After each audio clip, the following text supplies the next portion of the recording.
The wind had never sounded so lonely. Eliza Turner guided the worn-out wagon along the narrow trail, her hands stiff on the reins, knuckles pale in the fading light. Behind her, curled beneath a blanket, sat her 3 daughters.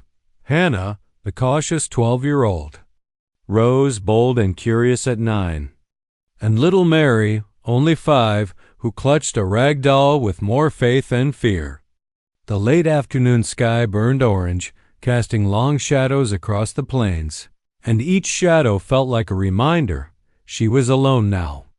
Entirely alone. Her husband, Willis Turner, had died 6 weeks ago during a cattle raid gone wrong. No last words. No dying confession. Just a bullet lodged where even the doctor couldn't reach. The town mourned him, but mourning didn't protect a woman and her 3 daughters on the frontier. It didn't fill their pantry or guard their nights. Eliza had packed what little she owned, hitched the mule, and left the dried-up ranch in search of her sister's homestead 2 days, right away. But danger reached her before she ever reached safety. It happened fast. Too fast for her trembling hands or her mother's instincts to prepare for. The rustle of bushes, the quick snapping of twigs. Then 3 outlaws stepped into the road, rifles drawn, grins cruel enough to freeze her breath. One of them, a tall man with a scar slicing across his cheek, spoke first. "Well now," he drawled, tilting his hat back. "Looks like a pretty widow and her flock. Ain't you a prize?" Eliza shoved her daughters behind her skirts so fast their heads knocked together. Her pulse roared in her ears. She had no gun, no weapon, nothing except shaking hands and a mother's desperation. "We don't want trouble," she whispered. "Please let us pass." Scarface smirked. "Oh, ma'am, trouble's exactly what we came for." Rose whimpered softly. Hannah put an arm around her sister, trying to look brave but trembling all the same. Little Mary squeezed her rag doll's head against her chest, eyes wide and wet. The outlaw stepped forward. Eliza opened her mouth to scream, but the sound came from Elsewhe, a roar, deep, furious, wild. A horse burst through the line of cottonwoods, and atop it rode a man who looked carved from the desert itself. Long black hair whipped behind him, tied with leather. His chest was bare except for the patterned bandolier crossing it. A tomahawk gleamed in his right hand, a knife strapped to his thigh, and his dark, unreadable eyes flickered with a predator's calm. An Apache. The outlaws cursed. Stumbling back in surprise. The warrior didn't shout, didn't posture. He moved with deadly precision, with terrifying silence. In the space between one heartbeat and the next, he swept the tomahawk across the nearest outlaw's rifle, knocking it from his hands. The next man aimed to shoot, but the Apache's knife flashed, skimming past Eliza so close she felt the wind of it. The outlaw dropped with a scream, clutching his bleeding arm. Scarface fired wildly, but the Apache ducked low, rolled, and slammed into him with devastating force. They grappled, kicking dirt, grunting, until the warrior wrenched the gun away and tossed it into the brush. Scarface scrambled backward, eyes wide with panic. "You're crazy, savage!" He spat, stumbling to his feet. The Apache took one step forward. The outlaw fled without another word. The others followed, limping, cursing, crashing through the brush and disappearing into the distance. The trail was silent again. Eliza's breath came in painful gulps as she hugged her daughters close. The Apache stood several paces away, chest rising and falling with controlled breaths. He didn't threaten her, didn't speak. He sheathed his knife, wiped the blood from his arm, and watched her with the calm intensity of a man deciding whether danger still lingered. For the first time she noticed he was young, no older than 30 and strong in a way she had never seen. Not arrogant strength, survival strength. His gaze shifted to her daughters peeking out behind her skirts. She swallowed hard. "Thank you," she managed. He said nothing. Instead, he dismounted, approached slowly, and held out the outlaw's dropped canteen. His meaning was clear. Drink, rest, breathe. Eliza hesitated, every childhood fear of Apache warriors whispering through her mind. But he had saved their lives, not harmed a hair on their heads. She accepted the canteen with trembling fingers, and though neither of them knew it yet, that moment quiet, breathless, tense was the first thread that would bind their fates together. Night settled over the plains like a soft blanket, but Eliza felt anything but calm. The Apache warrior, whose name she still didn't know, had guided her wagon off the main trail to a sheltered hollow protected by boulders and juniper trees. He had checked the area for danger, tied his horse, and built a small fire with swift, practiced motions that revealed more about him than words ever could. A man who survived by instinct. A man who took care without expecting thanks. Her daughters watched him in quiet fascination. Eliza stirred the pot of beans over the fire, her mind tangled with questions she wasn't sure she should ask. Why had he saved them? Where was he going? Was he leaving them at sunrise, or staying for reasons she dared not imagine? She stole a glance at him. He sat with one knee drawn up, sharpening his knife against a stone. The firelight danced across his face-high cheekbones, strong jaw, eyes as dark as fresh soil. Beautiful in a rugged, dangerous way. The kind of man who didn't flinch when violence came, but who had stood between her children and death without hesitation. Little Mary crept closer to Eliza. "Mama," she whispered, "is he gonna eat us?" Eliza nearly choked on her breath. "No, sweetheart," she murmured, stroking Mary's hair. "He saved us. He's not going to hurt anyone." Mary blinked wide blue eyes. "He looked scary." Eliza almost said she agreed, but she didn't, not anymore. She saw something steady in him, something protective, even gentle beneath all that wildness. The Apache lifted his gaze across the fire as if he had heard every word. He didn't smile, didn't frown, but there was a softness, barely there in the way he watched the frightened child. Finally, as if deciding it was time, he spoke. His voice was low, smooth, accented but clear. "Dakota." Eliza blinked. "What? My name," he said. "Dakota." She nodded, unsure if he expected her to offer her own. "But she did anyway, Eliza."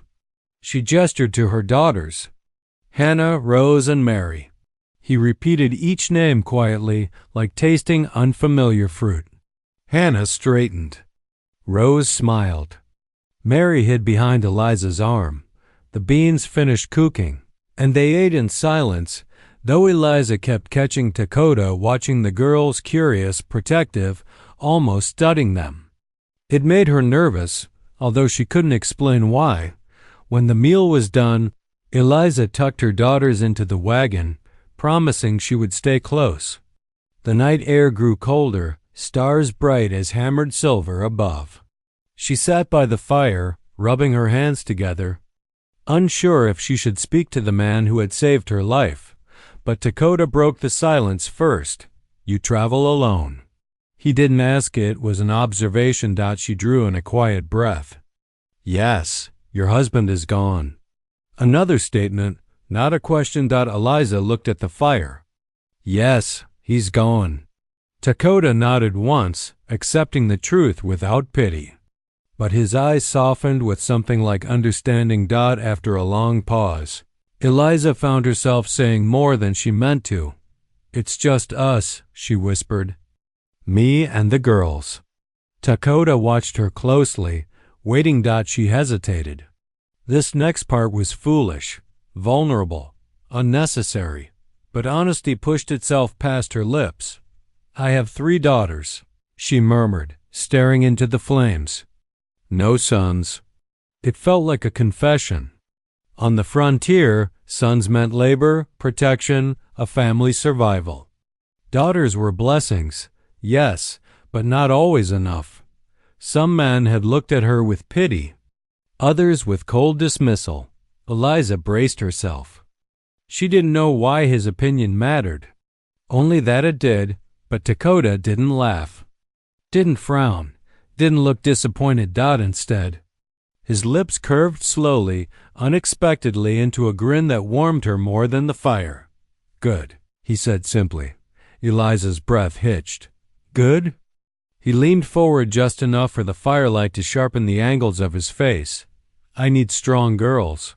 The words struck her like a heartbeat against her ribs. Not sons. Not warriors. Girls. Her girls. Eliza stared at him, unsure how a stranger could say something that unraveled years of doubt in one breath. Dakota's eyes held hers steady, sure, unafraid of her fears or her responsibilities. For the first time since Willis died, she didn't feel like a burden. She didn't feel like damaged goods or a widow clinging to hope. She felt seen. Dakota leaned back, gaze flicking toward the wagon where her daughters slept. Rest, he said quietly. I watched tonight. Eliza should have protested. Should have insisted she didn't need his protection, but she didn't because deep, down dangerously deep, she felt something she hadn't felt in months. Safe. Dawn broke gently across the hollow where they had camped. Pale sunlight spilled over the horizon, turning the grass silver and the rocks warm with color. Eliza woke to the soft crackle of a fire and the smell of something cooking, something far more appetizing than the simple beans she had prepared the night before. Dakota stood over the flames, roasting strips of rabbit on a sharpened branch. His movements were smooth and efficient, like someone who had lived his entire life in rhythm with the land. Hannah, Rose, and Mary were already awake, sitting cross-legged near him, watching him with a mix of awe and fascination. Rose was peppering him with questions most men found irritating, but Dakota answered each one with patient nods or small gestures. Did you catch that with your hands? Rose asked breathlessly. No, Dakota said, turning the meat. With traps. Did you make the traps? Yes. Can you teach us? He paused, then looked at her directly. You want to learn? Rose nodded so hard her braid fell over her shoulder. Dakota flicked his eyes toward Eliza for a moment, as if asking silently for permission. Eliza swallowed. No man, not even her late husband, had ever considered teaching her daughters anything beyond chores. They can learn, Eliza said softly. If they want to. Dakota nodded once, accepting her answer without question. And after breakfast he began teaching. It started with simple lessons: how to read the ground, how to identify a fresh track from an old one, how to walk quietly so the earth barely felt your steps. The girls followed him like shadows, absorbing every word. Eliza watched from the wagon seat, her heart twisting in ways she didn't understand. There was no hesitation in Dakota's actions, no impatience, no sense that he was merely tolerating them. He taught them because he believed they should know, because he saw value where others saw fragility. For the first time, Eliza saw her daughters not as burdens she had to shield, but as small flames waiting for someone to breathe life into them. By late morning, they packed up and continued along the trail toward her sister's homestead, Dakota riding ahead on his stallion, eyes scanning the horizon with a hunter's awareness. As the wagon creaked forward, Eliza felt a tug at her sleeve. Mama, Hannah whispered, is he staying with us the whole way? Eliza exhaled slowly. I don't know, but I want him to, Hannah said, cheeks pinkening. I feel safer. Mary nodded vigorously. He fights bad men. Rose grinned. He's like a storybook warrior? Eliza tried to smile, but her chest tightened. She wasn't used to relying on anyone, especially not a man whose presence stirred a warmth in her she had buried with her husband. At midday they stopped near a shallow creek. Dakota knelt beside Hannah, showing her how to clean a fish he had caught with a sharpened stick. Rose was busy carrying small stones to help build a fire pit, while Mary sat on Dakota's horse, patting its mane as if she had always belonged there. Eliza approached him cautiously. "You don't have to do all this," she said. "We appreciate it, but you owe us nothing." Dakota looked up at her. His eyes held no confusion, only honesty. "I know," he said quietly, her breath caught. If he wasn't doing it out of obligation, then why? Dakota turned back to the fish, slicing it neatly. "You crossed dangerous land," he said simply. "Alone with children." He paused. "I will not leave you until you are safe." It was such a simple promise. But something in the way he said it, steady, calm, absolute, made her stomach flutter. They continued the journey through rugged canyons and open plains. Dakota taught the girls how to listen to the wind, how to sense when a storm was coming, how to find edible plants. He rode near the wagon at all times, never letting them drift too far behind or too close to danger. By the third day, Eliza noticed the way her daughters leaned toward him, the way they laughed more, worried less. She noticed, too, how Dakota's expression softened around them, how he corrected them gently, how he watched Eliza with a quiet intensity that made her heart unsteady. And when the sun dipped low and the fire crackled beside the wagon, Eliza found herself studying the lines of his face as he sharpened his knife. The calm focus, the quiet strength, the instinct to protect. For the first time since her husband's death, she felt the beginnings of something she thought she had lost forever, a sense of belonging, of safety. And perhaps something more dangerous, hope. She didn't know it yet. But Dakota hadn't just chosen to protect them. He had already begun to claim them in his heart, all four. The sun was dipping low behind the jagged cliffs of Red Mesa when Eliza realized the danger was coming. The shadows stretched long across the canyon floor, hiding more than they revealed. Dakota rode ahead, silent as the wind, scanning the rocks and scrub with a practiced eye. The girls rode close to the wagon, their small hands gripping reins tightly, eyes wide but filled with trust. Eliza felt her stomach twist. They had been traveling for nearly a week, and the Apache warrior had taught them how to read the land, how to notice signs of danger, but she still didn't feel prepared for what was about to happen. A sudden shout echoed from the canyon entrance. 3 rough-looking men burst into view, armed and hungry for trouble. Eliza froze, heart hammering. The first man raised his rifle, aiming straight at the wagon. "Stay down," she whispered fiercely, shoving her daughters behind her skirts. Dakota didn't hesitate. He leapt from his horse, landing lightly on the rocky ground, a shadow among shadows. His tomahawk gleamed as he stepped forward, and the outlaws hesitated, startled by the silent predator moving toward them with deadly grace. Eliza clutched her shawl, whispering prayers she hadn't spoken in years. She could hear the girl's quiet whimpers, the way Hannah's fingers tightened on Rosa's arm, the small, frightened gasp of little Mary. Then, almost as if rehearsed, Dakota moved. The first outlaw lunged, rifle swinging. Dakota sidestepped, his arm flicking out to knock the weapon from the man's hands. The second raised his knife, aiming for Dakota's chest. But the warrior was already moving, a swift pivot sending the man crashing into a boulder. The third outlaw fired, the shot ricocheting off rock nearby, sending dust into Eliza's eyes. Instinct kicked in. Eliza grabbed a fallen branch and swung it, more out of desperation than skill. She hit one of the men on the shoulder, startling him enough for Dakota to grab him by the collar and slam him to the ground. The girls watched wide-eyed, gripping each other, but Dakota's gaze flicked toward them briefly, and then he continued fighting.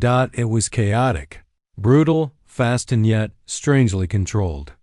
Dakota moved with precision and purpose, a blur of motion.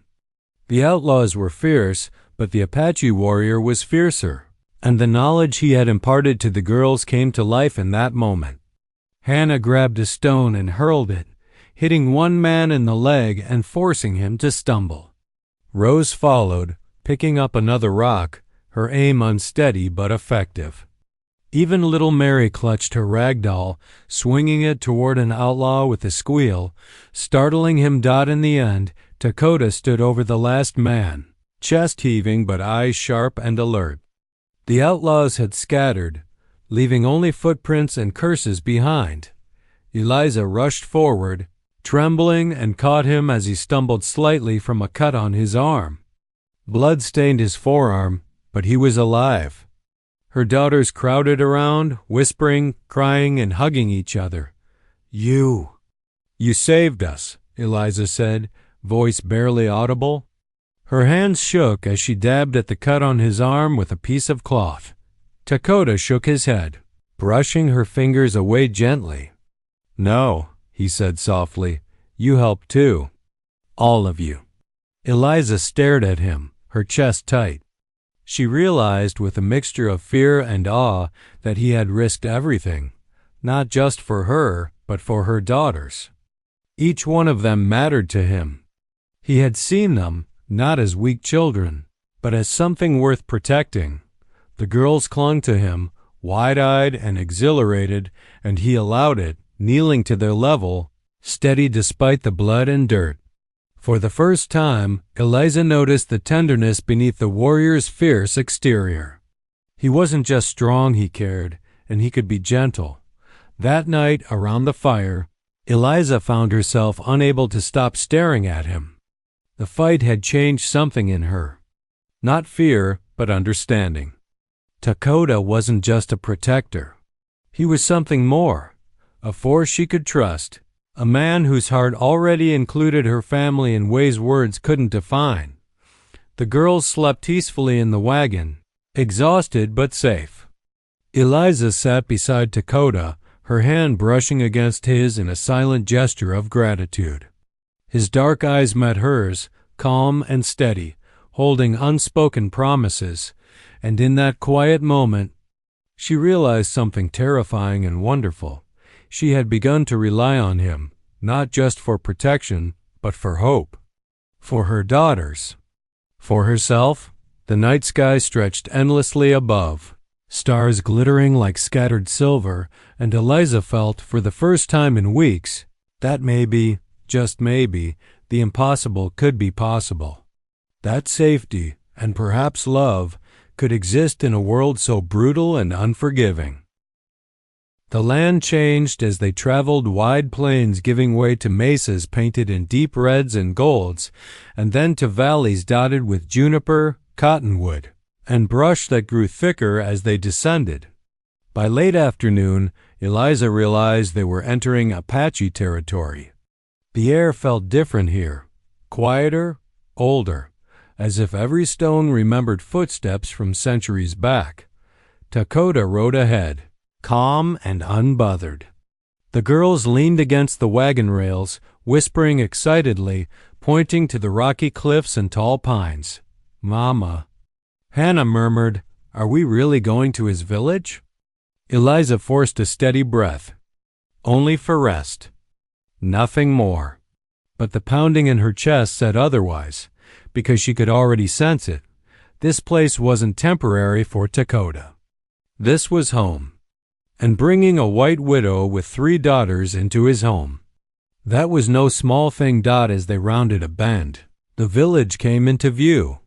Wickiups formed a crescent around a central fire pit, smoke curling into the dusky sky. Children ran barefoot between clusters of huts, dogs barked and chased them, and women worked around the fires, grinding maize or hanging furs. Warriors tended horses at the edges, their movements sharp and watchful. The moment Dakota appeared, the atmosphere shifted. Women turned. Men straightened. Children froze mid-play. Dakota rode in like a shadow of their own land, familiar, respected, silent. But behind him came Eliza's wagon, a white woman, 3 little girls. And fear in her eyes she wished she could hide. Whispers spread like wildfire. Not harsh, but curious. Not hateful, but cautious. Dakota didn't slow. He rode straight to the elder's fire, where an older man waited broad-shouldered, hair braided with strips of red cloth, eyes sharp as winter wines. The elder nodded at Dakota. "You return." Dakota dismounted. Yes, his gaze flicked toward the wagon, and with guests. Eliza swallowed hard. Every eye in the village seemed to rest on her. She stepped down from the wagon, holding Mary's hand so tightly the little girl winced. Hannah and Rose stood close. Shoulders pressed together, the elder studied them without hostility, only the measured calm of someone who had lived long enough to see everything twice. Dakota spoke quietly but firmly. "I protected them. They travel alone. I bring them to rest." A murmur swept through the warriors nearby. One man taller than the rest, a scar over one eye, stepped forward. "Why?" he demanded in Apache. "Why risk bringing them here? Our people suffer at white hands again and again." Eliza stiffened. She didn't understand the words, but she recognized tone. Anger, distrust. Takode did not flinch. "Because they are not the enemy." The warrior scoffed. "You cannot know that." "I know," Dakota said simply, "because I saw the mother throw herself in front of her children. Because I watched her daughters fight beside her.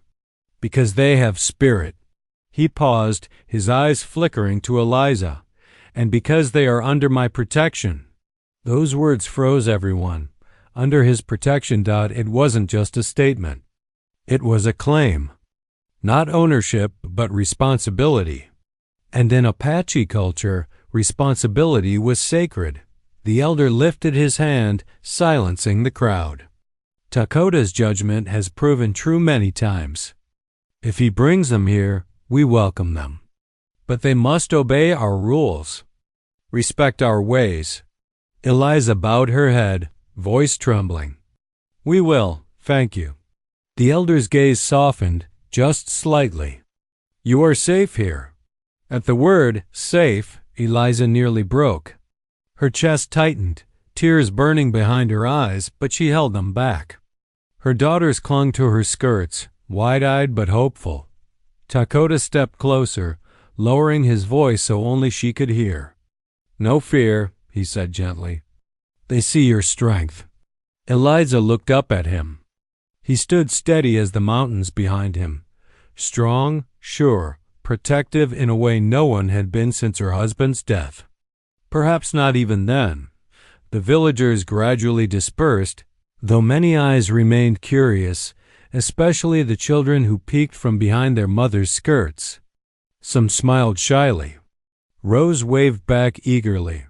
Dakota led Eliza's family to a small empty wickiup beside a cluster of pines. He lifted the flap, gesturing for them to enter. "You stay here," he said. "Tonight, you rest. And you?" she whispered. Dakota's gaze softened. "I am close. Always close." Eliza didn't know what he meant until night fell, and she saw him silhouette against the firelight sitting outside their shelter. Knife resting across his knee, watching the darkness like it was an old enemy, guarding her daughters, not because he had been asked, but because he wanted to.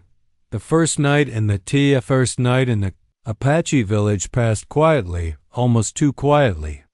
Eliza barely slept. Each time she opened her eyes, she could see Dakota's silhouette through the wickiup's flap. He sat like a carved statue, knife across his knee, eyes scanning the shadows. He didn't move, didn't rest, didn't even seem to blink. For the first time since she'd been widowed, Eliza slept without fear, because someone was protecting them with his entire being. But with morning came a strange mixture of gratitude and worry. How long would he stay? How deep did his sense of duty go? What was he risking by bringing them here? The questions didn't stop, not even when she stepped outside and found him still there, shoulders broad against the soft light of dawn. Good morning, she whispered. Takoda lifted his chin in quiet acknowledgement. The faintest curve touched his lips, not quite a smile, but something near it. The girls burst out behind her, running barefoot across the dusty ground, already comfortable. Villager children watched at first from a distance, but by mid-morning, Hannah had joined a group playing hoop and stick. Rose was feeding a curious dog scraps of flatbread, and Mary sat on a blanket being taught how to braid by an older Apache girl. Eliza felt a warm ache in her chest. Her daughters were happy, truly happy, more than they'd been since their father died. As she watched them, Takoda approached silently, as he always did. You seem uneasy, he said. She blinked. Is it that obvious? Yes. His honesty had a softness to it now. You think too much. Eliza gave a shaky laugh. It's a mother's curse. Takoda studied her for a moment, then nodded for her to follow him. They walked to the edge of the village where a small cliff overlooked a winding river. The wind carried the scent of sage and water. Sit, he said quietly. Eliza obeyed, feeling oddly safe in his presence. Several moments passed in silence before he spoke again. You wonder why I said I need strong girls, her breath caught. Yes, she had been wondering. Takoda's jaw tightened slightly. His voice lowered, becoming rougher, more vulnerable. In my family, we had no sons. Eliza's heart jumped. She had not expected that. My father wanted sons. Strong sons. Brave sons. His eyes went distant. But the Great Spirit gave him 4 daughters. Eliza's breath softened. And did he love them? Takoda looked at her, then really looked. More than life. Warmth spread through her chest. He continued quietly. My sisters were fierce, braver than many warriors. They rode, hunted, fought when needed. He paused, jaw tensing. But in a raid many winters ago, when the Mexicans came, my father and mother were killed. My sisters fought to protect our home. 3 died. Eliza's hand flew to her mouth. And the 4th? She whispered, voice trembling. She lives, Takoda said. In another band, far from here. A good life. A strong heart. He paused, then added softly, but I miss them still. Eliza felt her eyes sting. She didn't know what to say, what could possibly be enough. I'm so sorry, she whispered. Takoda's gaze went to her daughters in the distance. When I said strong girls, he exhaled slowly. I meant it. I believe in them. I believe girls are the strength of a family. His eyes shifted back to Eliza. Just as you are. Eliza's throat tightened painfully. She had spent years hearing that she wasn't enough. That daughters weren't enough. That she was blessed. Yes, but lacking the one thing a man's household needed. Takoda's quiet certainty reached somewhere fragile in her. You have carried them alone, he said softly. But you should not have had to. Her breath trembled. I didn't have a choice. He stepped closer, so close she could feel the heat of him, the quiet, steady strength. You are strong, he said. But even strong hearts need rest.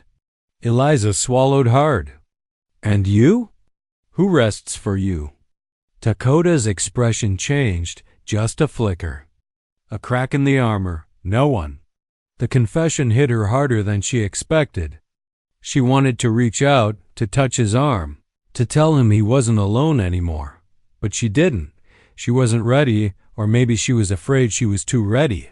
Instead, she said softly, My daughters, they admire you. They've never had a man look at them the way you do. How is that? He asked, as if they are capable. Takoda's jaw softened. They are? And me? She whispered. Takoda turned toward her fully, the wind brushing hair from her face. You, he said slowly, voice deep and rough, are the strongest of all. You carry their world, and you did not break. Her chest ached not from pain, but from the terrifying, beautiful feeling rising inside her. Respect. Safety. Connection. And something more. Dangerous. Something she wasn't ready to name. Dakota looked toward the village. "Come," he said gently. "There is much to show you." But as they walked back side by side, almost close enough to touch, Eliza knew one truth clearly. Dakota hadn't simply brought her family into his village. He had begun bringing them into his life, and soon, into his heart. The morning after their unexpected arrival at her sister's homestead began with a strange, heavy silence. Not dangerous, simply unfamiliar. The walls were wooden, not canvas or open air. The beds were soft. The girls had slept under a roof for the first time in weeks. Yet they clung to Eliza with restless energy, as if afraid that the moment they let go, something important would slip away. Eliza knew exactly what it was. They missed him. Tko. He had slept outside the cabin all night, keeping watch even though there was no real threat this close to town. When Eliza stepped outside, she found him seated on a fallen log, sharpening his knife in steady, rhythmic motions. He didn't look up. "Your sister's land is safe," he said. "I will leave after we eat." Her heart lurched as if someone had reached inside her chest and squeezed. "Leave?" she repeated, barely above a whisper. Dakota stood slowly. "You and your daughters have reached the place you wanted.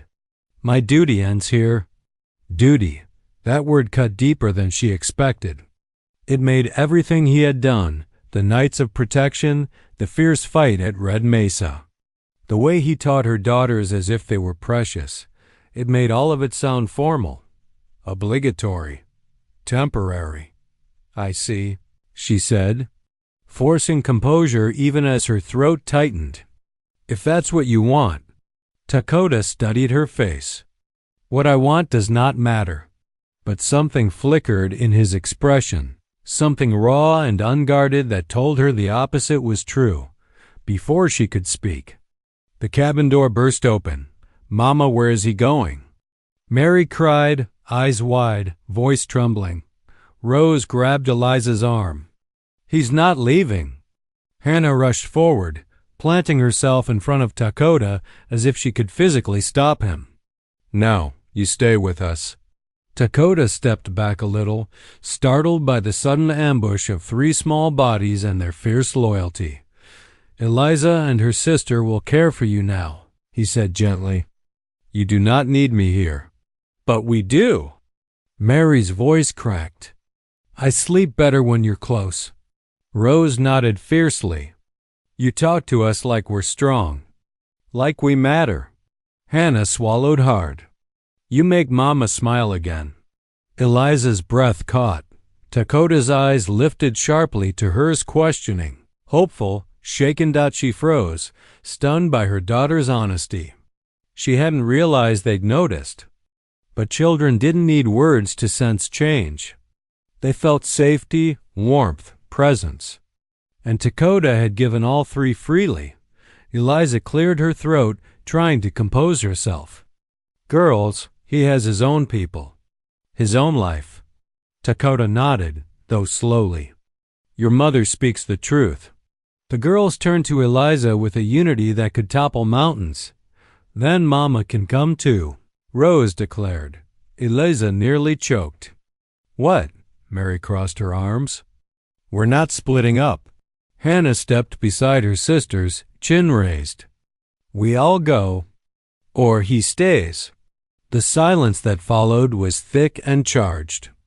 Dakota stared at the children, their fierce little faces, their shaking chins, their desperate stubbornness.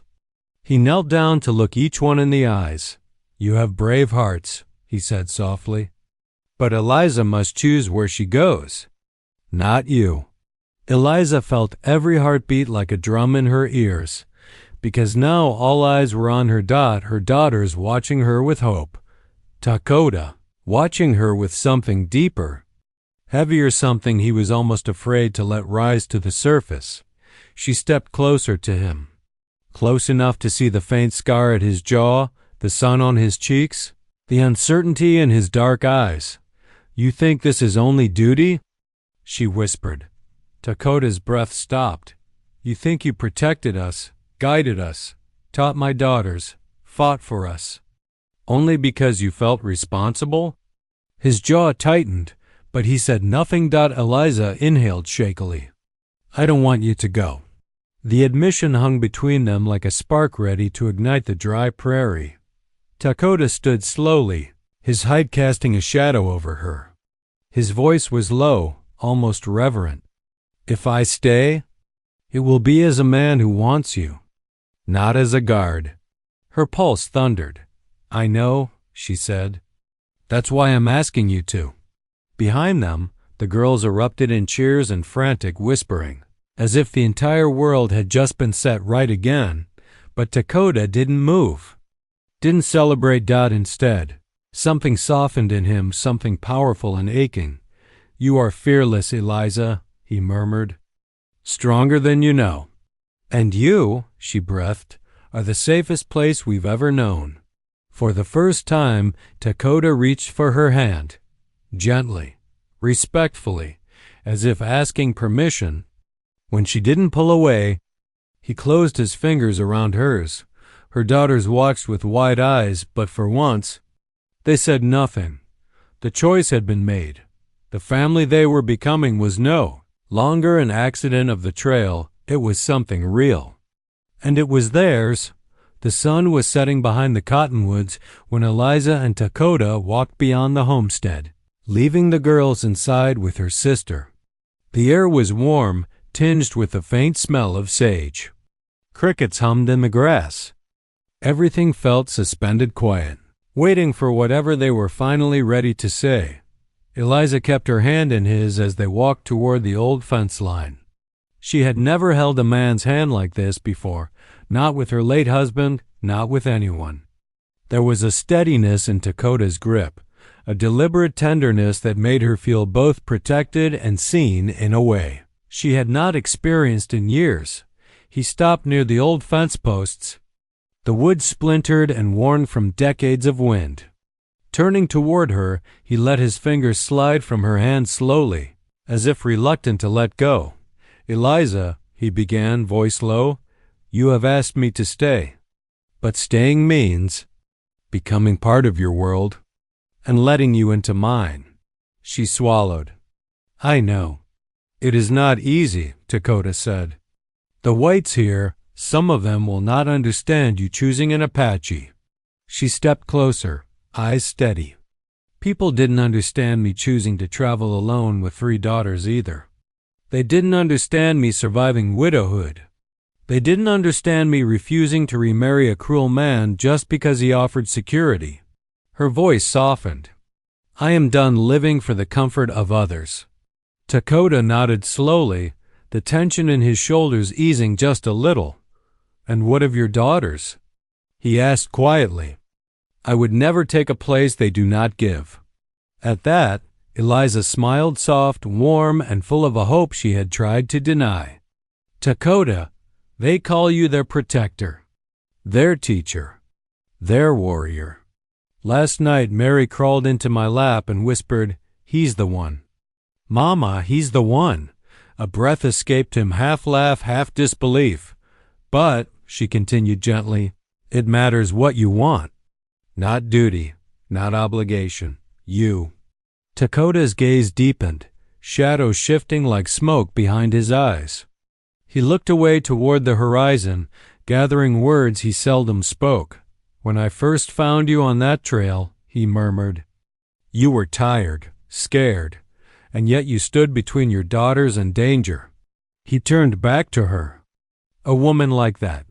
She is a gift the spirits do not bring twice." Her breath trembled. "So you do want this?"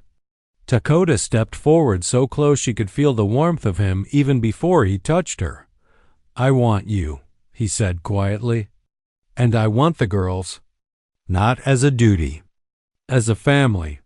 Eliza didn't realize tears had formed until the wind cooled them on her cheeks. "I never thought I'd hear that again," she whispered, Dakota raised a hand, brushing his thumb along her cheekbone. The touch was careful, reverent. Then let me say it for as long as you need. She leaned into his palm instinctively, her heart unfolding like a prairie flower opening to morning light. What happens next? She breathed. Dakota glanced back toward the cabin, where faint laughter of her daughters drifted through the window. What happens next, he said, is we decide where this family will live.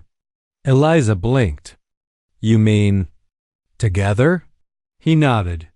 Your sister has already offered land, a place to build a home. It would take time, work, but if you want it, his voice softened, I will build it with you. She let out a soft laugh filled with disbelief and joy. Dakota, I haven't had a real home in so long. Then we will create one, he said simply. With our own hands. Before she could speak, the cabin door swung open, and 3 small voices shouted across the meadow, Mama! Dakota! Dinner's ready! The girls ran over the grass, dresses fluttering, hair wild from play. They barreled into Dakota's legs first, hugging him fiercely, then circled Eliza with breathless excitement. Hannah looked up at him with earnest eyes. You're staying, right? Dakota met Eliza's gaze. She nodded just once. Yes, he said. I stay. The girls cheered so loudly the birds scattered from the tree's dot as they walked back toward the cabin. Dakota reached for Eliza's hand again. This time, she interlaced her fingers with his firmly, letting the world see. He leaned down slightly, voice barely above a whisper meant only for her. You gave me a place to belong, he said. Now let me give the same to you. Eliza felt warmth bloom through her chest, a new beginning, rising like dawn. Then we build a future, she said softly. Dakota squeezed her hand. Together. They stepped into the golden-lit cabin where warmth, laughter, and the promise of a shared life waited for them. Their family was no longer something they had stumbled into. It was something they had chosen. Something strong, something lasting.